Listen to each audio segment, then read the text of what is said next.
meus amores do segundo ano. Então, eu vou começar a aula de hoje lendo um texto para vocês, que é sobre a escola. Semana passada, falando sobre a escola, onde vocês falaram o nome da escola onde vocês estudam, quantas salas, se era uma escola grande, uma escola pequena, quando foi fundada, ok? Então, essa aula de hoje é dando sequência. Eu vou pegar meus óculos, senão eu não enxergo nada.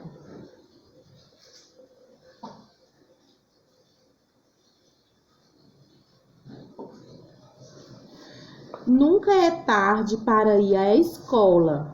Isso mesmo, nunca é tarde para se ir à escola. Existe uma modalidade de ensino que se chama EJA, Educação de Jovens e Adultos.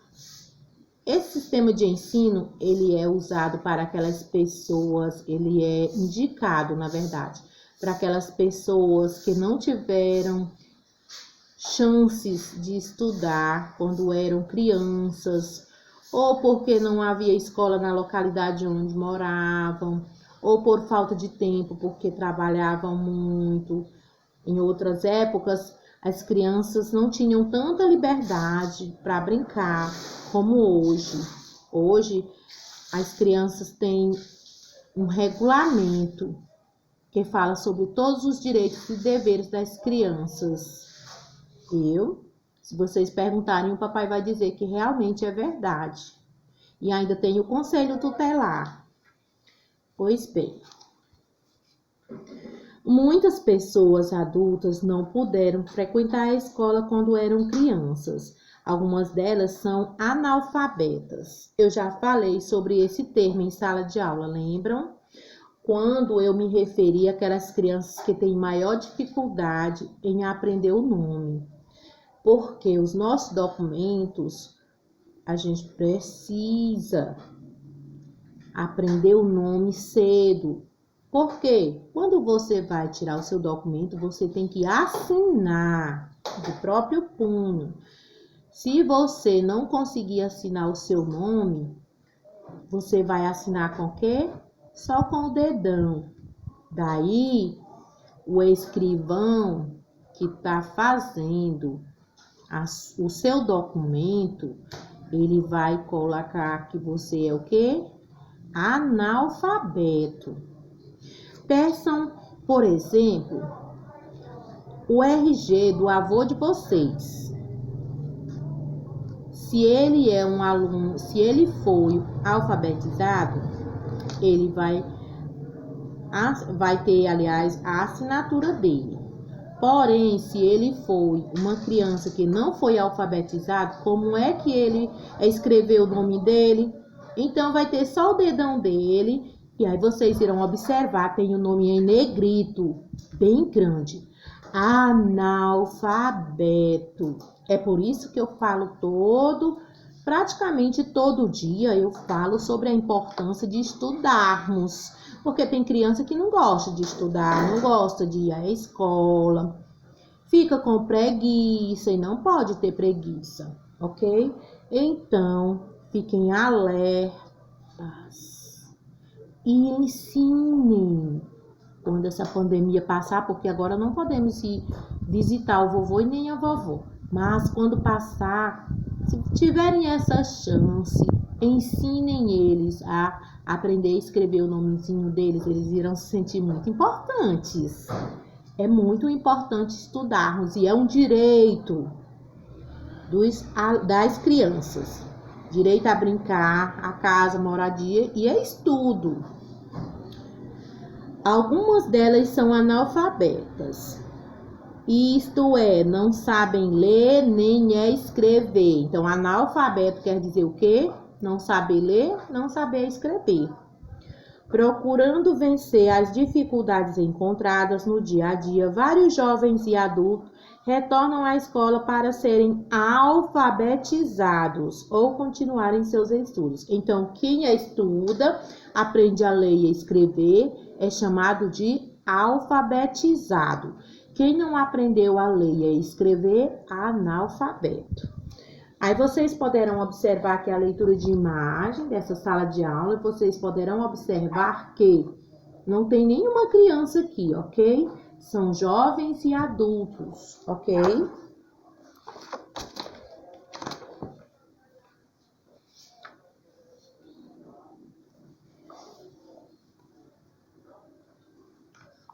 No verso, na página 10, vocês irão praticar.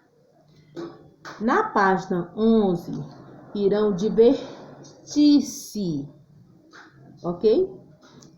Vocês irão formar uma frase durante esse joguinho de diversão, beleza? Então, a tarefa se encontra na página 10, 11, 10 e 11. Agora vamos ao próximo texto, que é sobre o direito da criança de estudar. Eu já falei sobre o direito de moradia, saúde, educação, direito de brincar. Então, vamos observar aqui a leitura de imagem. Observem daí do livro de vocês, ok? A minha gravura e a gravura de vocês aí na página 12 e 13. O que vocês irão fazer aqui? Irão observar. Tem uma história em quadrinho aqui. Com a ajuda da mamãe, vocês irão ler e irão observar para poder realizar a tarefa da página 14, ok? 15 e 16. Na nossa próxima aula, vamos continuar falando sobre escola, porque as escolas, elas são diferentes, ok? Ou será que as escolas são iguais? Eu já falei para vocês que as escolas, elas são diferentes. Existem a escola pequenas, a escola grande. Mas existem outros tipos de escola em outras regiões.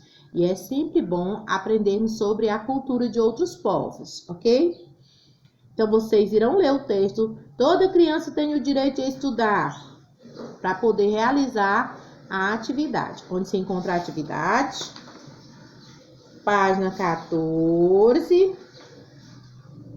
16. Ok? Por favor, façam uma tarefa.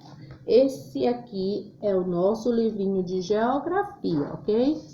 Componente curricular, geografia. Vamos ver o história. História. Nós vamos continuar falando sobre... Cadê meu livro de história? Ué, perdi. Gente, é porque tem tanta bagunça na minha mesa que eu até perco o material. Então, vamos nessa. Então, como eu estava falando, nós vamos continuar falando sobre nós mesmos, ok? Vocês já fizeram o desenho de vocês mesmos, certo? Porque o tema de vocês é eu sou assim, ó. Já disse que sou um pouco maluquinha, divertida, ok? Então, vocês irão falar novamente sobre vocês, sobre cada criança, ok? Eu vou ler o texto, prestem atenção. O texto se encontra na página 13, componente curricular, história.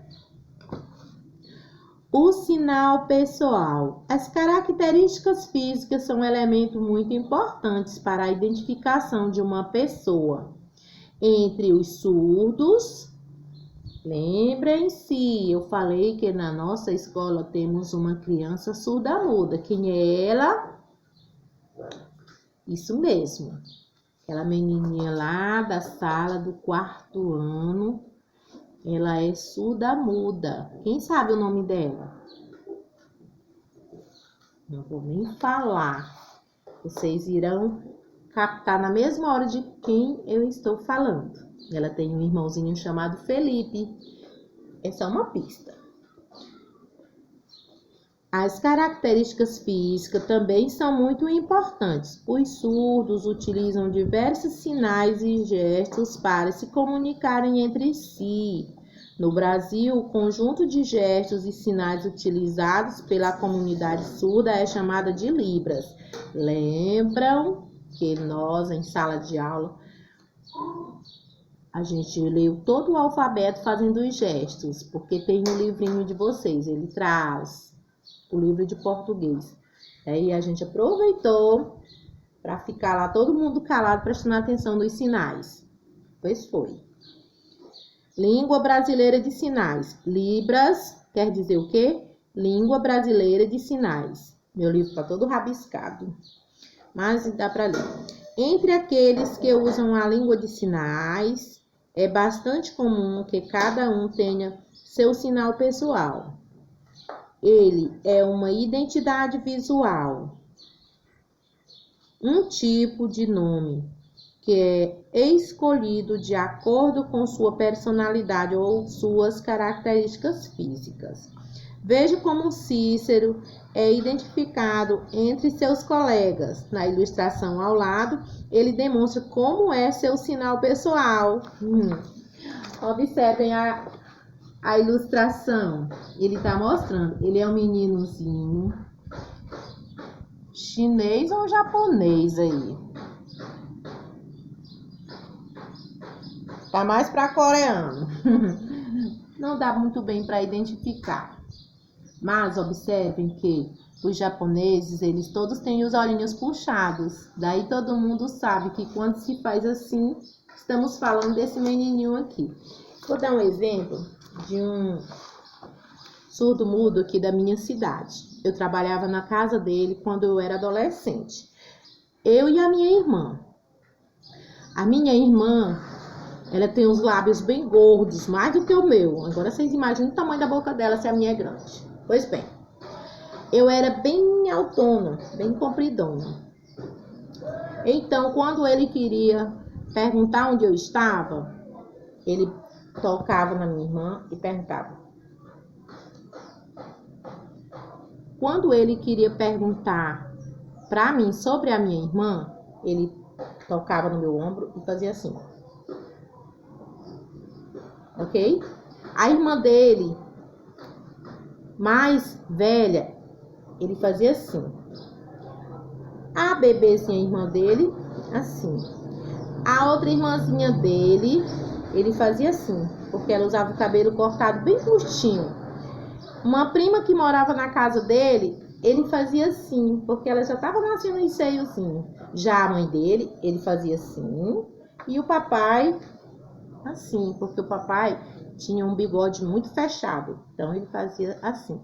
E sempre que ele falava, aliás, gesticulava, nós entendíamos tudo, porque nós estávamos convivendo com ele. Ok? Então, é isso. O sinal pessoal, que são os sinaizinhos chamados de libras. Mas cada criança tem o seu próprio sinal, por isso que é chamado sinal pessoal. Cada um gesticula da melhor forma. E aquelas pessoas que convivem vão aprendendo o que essa criança está transmitindo, ok? Olha só. Na página 14 tem o alfabeto dos surdos. Vocês irão realizar essa atividade. Nós já até fizemos em sala de aula, mas nós não realizamos a atividade, ok? Então, prestem atenção aqui. Olha só, a leitura de imagem. Cada letrinha aqui ao seu lado, a letra correspondente. O sinal, a letra correspondente. Aqui vocês irão fazer a mesma coisa, tá? Só os sinais, vocês irão colocar em ordem cada uma das letrinhas. Será que vai formar só letras ou vai formar nomes? Vocês irão descobrir ao realizar essa tarefa, ok? Na página 15, a tarefinha se encontra. Então, isso é para falar que nem todas as pessoas são iguais. Existe a diversidade, tanto pessoal quanto cultural, ok?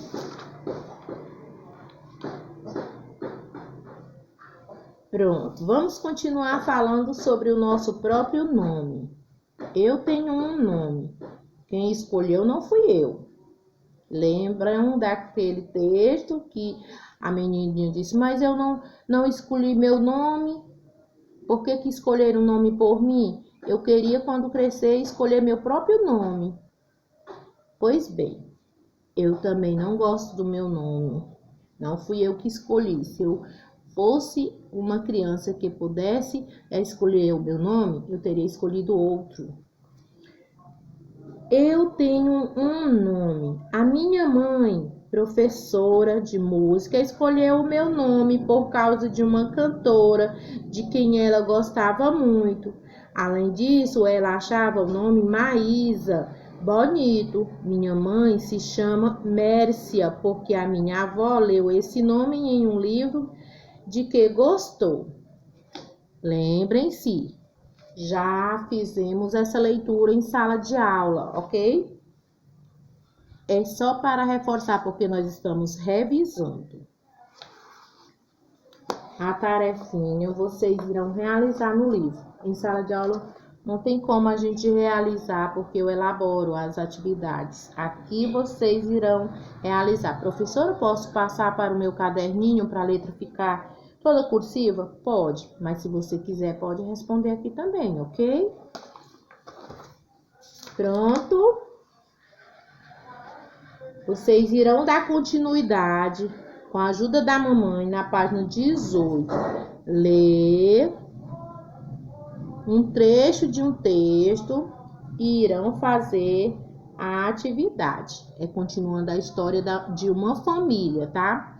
Depois que eu já falei para vocês que cada um temos o nosso próprio nome e o nosso sobrenome, depois vocês irão observar aqui a professora fazendo a chamada.